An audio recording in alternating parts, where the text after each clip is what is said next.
ఆంధ్రప్రదేశ్ ముఖ్యమంత్రి వైఎస్ జగన్మోహన్ రెడ్డి మరోసారి మానవత్వాన్ని చాటుకున్నారు. భీమవరం పర్యటనలో ఉన్న సీఎం జగన్ ఇచ్చిన హామీని గంటలోనే పరిష్కారం చూపారు. 9 మంది అర్జీదారులకు 9 లక్షల రూపాయల చెక్కులను అధికారులు పంపిణీ చేశారు. ఆర్టీఓ కార్యాలయంలో సదరు 9 మంది అర్జీదారులకు ₹1,00,000 చొప్పున చెక్కులను కలెక్టర్ ప్రశాంతి అందజేశారు.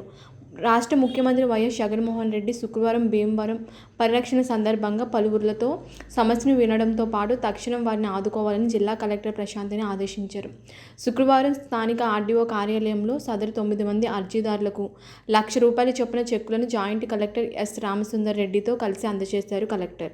ఈ సందర్భంగా స్థానిక ఆర్డీఓ కార్యాలయంలో జిల్లా కలెక్టర్ పి. ప్రశాంతి వివరాలు తెలియజేస్తూ ప్రజా సమస్యలను అడిగి తెలుసుకుని వారికి ప్రభుత్వం తరపున అన్ని విధాల అండగా ఉంటామని హామీ ఇవ్వడం జరిగిందన్నారు. ఆ మేరకు సీఎంను కలిసిన 9 మందికి ఒక్కొక్కరికి ₹1,00,000 చొప్పున 9 లక్షలను అందజేయడం జరిగిందని తెలిపారు.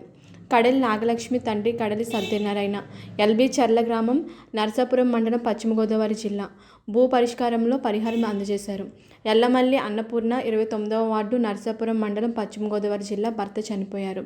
వారికి ఆర్థిక సహాయం అందజేయడం జరిగింది. చిల్లి సుమతి, బొడ్డిపట్ల గ్రామం, యలమంచిలి మండలం, పశ్చిమ గోదావరి జిల్లా బాబు కిడ్నీ ఇన్ఫెక్షన్ ఆర్థిక సహాయం అందజేశారు.